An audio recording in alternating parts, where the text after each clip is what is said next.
그 이제 뭐 촛불 시위 막 하고 이럴 때 무슨 쥐꼬 동영상 어떤 사람이 올려갖고 그죠?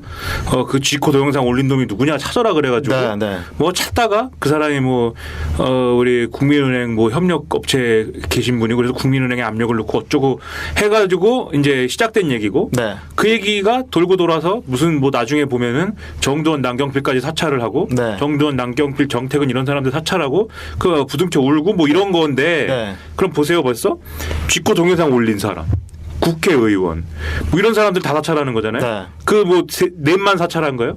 그때 무슨 USB가 나오는데 그때 당시에 뭐야 이름이 민주통합당입니까? 아무튼 무슨 당인지 아무튼 이름이 너무 복잡하니까 그동안에 이제 변천사에서 네. 거기서 입수한 무슨 USB 이런 게 나오는데 뭐 무진장 많은 리스트가 있어요 거기에.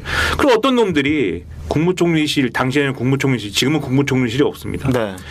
그때는 대통령실, 국무총리실 이렇게 만들고 아무튼 국무총리실의 공직윤리지원비서관실에다가 이 사찰에 무슨 사찰을 위한 어떤 기구를 만들고 거기서 국정원 여기에 이 우리의 추측에 따르면 국정원 돈을 동원해서 국정원 특활비를 동원해서 그 돈을 가지고 광범위한 사찰을 한 거잖아요. 네. 광범위한 민간인 사찰을.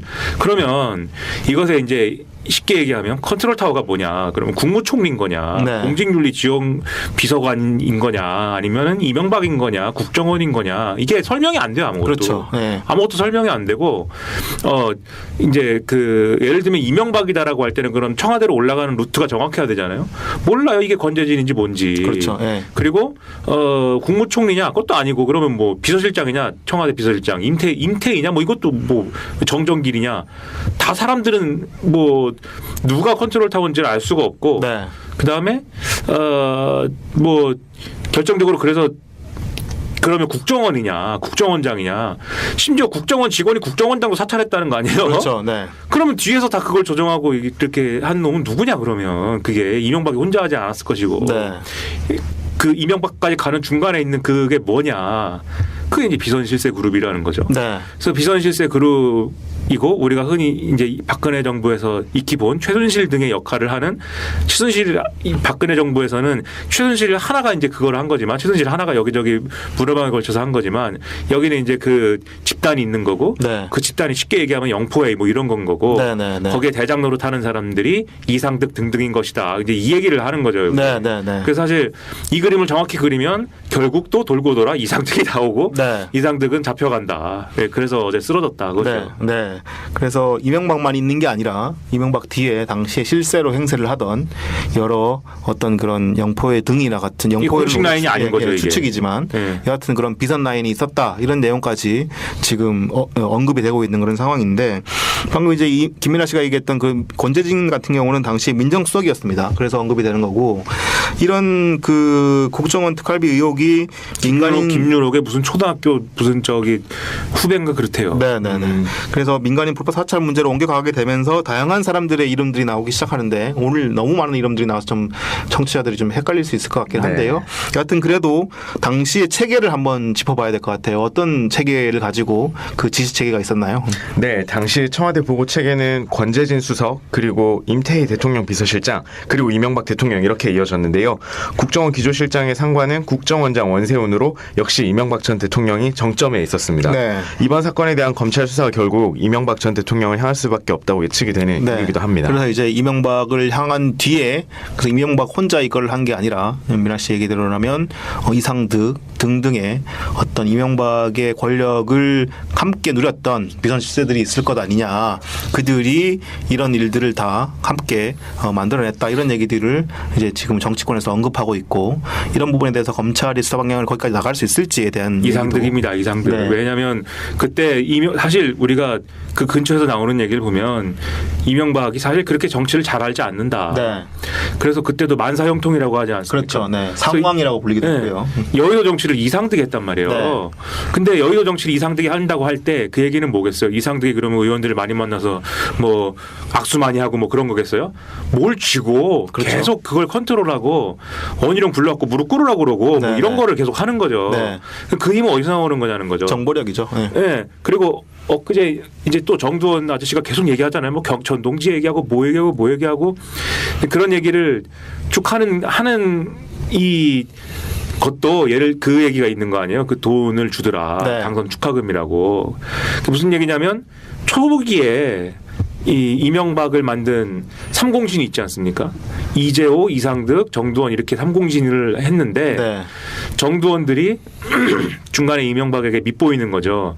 왜냐하면 이 선거 끝나고 나서 지금 다 이 도곡동 땅 문제를 그렇죠. 네. 그게 이제 국세청에 얘기가 나오고 중간에 선거 과정에서 무슨 거기에 이명박 거라고 써있다 안 써있다 뭐 얘기가 엄청나게 나오니까 네. 정돈이 그 자료를 확보하기 위해서 없애버리려고 그 자료를 없애야 되겠다. 자기 딴에는 충성심에 네. 충심에 내놔 임마 국세청에 가서 그랬는데 그것을 이상득 쪽이 알아채서 이명박에게 저 자식이 너의 약점을 쥐고 뭘 하려는 것 같다. 네. 그래서 이명박이 불러서 정두원을 1시간 동안 거의 짓밟았다는 거 아니에요. 네. 네. 그리고 나서 정두원이 억울하고 해서 이상득이랑 파워게임을 시작한 거고 네. 그래서 55인 성명 내고 막 이상득 출마하지 마세요. 앞으로 이상득이 여의도에서 온갖 나는 새를 떨어뜨리는 걸 넘어서 거의 죽은 새를 살려낼 기세이니 그만하시오라고 해서 55명 서명을 받고 난리를 친 거 아니에요? 그 이상득이 생각하기에 얘가 왜 이러는 것이냐 자꾸 돈을 안 줘서 그렇다. 돈을 줘라 가서. 네. 그래서 이제 그 이상득 그룹에 누굴 보내가지고 트렁크에다 돈을 실어줬고 네. 그 정두원이 이게 아닌 것 같다라고 생각해서 돈을 반납했다. 네. 그랬더니 이상득 쪽에서 또 연락이 와서 뭐 아주 앞으로 보지 말자는 거냐, 해보겠다는 거냐로 반응이 오더라. 즉 왜 돈을 그래서 주변에서 정두원 주변에서 그런 충고도 했다는 거 아니야. 야 일부만 받고 일부만 돌려줘라. 그래야지 이게 얘기가 된다. 다 돌려주면 그렇게 나온다 그쪽에서. 네. 네. 이해가 안 된다는 거 아니에요? 그런 식으로 다 했다는 거예요. 그러면 보세요. 벌써 돈 필요하죠. 그다음에 얘들이 뭐 하는지 다 감시해서 정보가 있어야 되죠. 네. 그다음에 얘들을 구워 삶을 수단들이 필요하죠. 그렇죠. 정보와 권력과 돈이 다 이상득과 그 일당들에게 집중될 수밖에 없는 구조였던 거죠. 그게 다 있는 곳은 국정원이죠. 그렇죠. 네. 특활비가 있고 그 그렇죠. 특활비는 어디에도 네. 써도 뭐 영수증이 남기도 안 해도 되는 그런 돈이니까 그렇죠. 그게 네. 있고 정보로 치면은 뭐 한국에서 제일 국정원이 네. 제일 많은 어떤 그런 뭐 사생활 정보나 이런 것까지 가지고 있는 곳이고 네. 그러다 보니까 그 두 가지를 쥐고 막 흔드는 권력으로서는 아주 유용한 곳이 되는 거고 그렇죠. 원세훈을 통해서 그런 권력을 휘어잡고 여의도를 휘어잡는데 이상득이 아주 네. 국정원을 잘 이용했다 이런 시나리오가 되는 거죠, 그죠? 네. 그래서 어저께 쓰러졌어요. 네.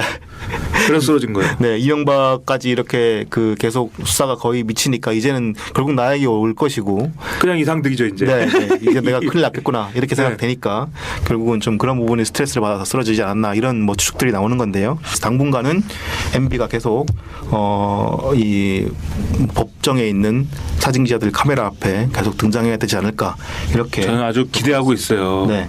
네? 또 잡혀간다고요. 박영준 씨는 이러다가 네. 박영준 씨가 다 뒤집어 썼어요. 이거 사찰, 뭐 원전 비리 다 갔다 왔어요. 저 네. 재판 받고 징역 살고. 근데 뭐가 또 어떻게 나올지 뭐 알 게 뭐예요 지금. 그렇죠. 네. 제가 박영준이면 또 살아요? 다시 이건 검찰에 내 발로 갑니다. 더 이상 아닌 것 같습니다. 이러면서 내가 내 발로 갑니다 이거. 네네네. 다 한국 그러면 이제 뭐 박영준 그 전 차관에 대한 얘기는 지금 쏙 들어가 있는 상황이어서 안 나오죠. 왜냐하면 네. 이 사람이 형을 뭐 사찰 형을 살았기 때문에 네. 그리고 이 사찰 얘기 처음 나올 때 박영준이 한번 뒤집어 쓰고 없어지고 그렇죠. 네. 그 다음에 새로이 영포의 라인에서 누가 등판하고 이런 과정들이 있었기 때문에 그렇죠. 네. 그렇기 때문에 얘기가 안 나오는 건데 네, 네. 여기 이상득의 직계 부하이고 이 모든 것에 다 어쨌든 간에 이렇게 저렇게 다 연관돼 있으신 분이기 때문에 이런 거 물어보면은 대답을 안 하실 수 없는 입장이죠. 네. 그래서 그래서 이제 기대를 한다 이거죠, 제가. 그러게요. 재밌다 네. 이거죠. 네. 정두원 전 의원도 너무 웃기는 것 같아요, 요즘 그죠? 네. 그러니까 그 사람은 제가 어디서 작년에 올해의 정치인이라고 그랬어요. 그 사람은 무슨 그냥 다 포기해서 이제는 네. 아무 얘기나 다 떠들고 다녀가지고 이렇게 네, 네. 술술 얘기를 해줘가지고 퍼즐이 막 다 맞춰지고 말만 하는 게 아니에요. 2016년 말에는 2016년이었는지 허핑턴 포스트에다가 다 연재를 해서 다 그 밑밥을 다 깔아놨어요. 네. 정두원의 회고록인지 뭔지를 네, 그거를 여러분들이 한번 읽어보시면 거기 다 쏠쏠하게 나옵니다. 이런 네. 얘기가. 그래서 뭐 김희중 전 실장에 대한 얘기도 하고 네. 또 뭐 라디오에 나와가지고 계속 김현정 앵커가 물으니까 그 경천 동지할 일이 있는데 이명박이 그런 일을 했는데 내가 지금 이 자리에서 밝힐 수는 없다고 얘기하고 JTBC에 가서 그 얘기 또 하고. 또 하고. 예. 네. 그 경천 동지 그러면 이명박이 머리가 얼마나 복잡하겠어요. 네. 왜냐하면 한두 개 아는 거 아니니까 정부원은 아까 삼공신이라고 말씀드렸잖아요. 네, 네. 적어도 대통령 선거 전후한 상황이나 사정은 정두원이 제일 잘한단 말이에요. 그렇죠. 네. 그럼 이명박이 생각할 때 저 자식이 뭘 갖고 얘기하는 거야 한 수백 개 있는데 그 중에 뭘 갖고 얘기하는 거야. 얘기는 안 하니까 또 네. 나와서 경천 동지할 지금 일이라고 경천 동지할 일이라고만 몇 군데에서 그렇게 얘기를 하다 보니까 지금 막 누리꾼들이 게시판에 가보면 전부 다 이명박 경천 동지할 일을 밝혀야 네. 된다고 다 그렇게 네. 지금 얘기하고 계세요. 그 기억을 하시는지 박근혜 정권 말기에 우리 세계일보 전 사장님이 나와가지고 여기저기 나와가지고 맞아요. 네, 네. 엄청난 파일이 있고 큰일 조한규 난다고 사장님인가요? 네. 네, 네. 그렇게 떠들고 다녀갖고 세간이 이목이 다 집중되고 뭐 그 상황이랑 지금 비슷한 상황이에요. 네, 맞습니다. 그때 청문회 나와가지고 아주 폭탄 선언을 하시고 네. 전직 세계일보 네, 맞습니다. 이재호 기자가 전 직장 전 사장님, 네. 아니 잘하시겠네요. 아주 잘 알고 있어요.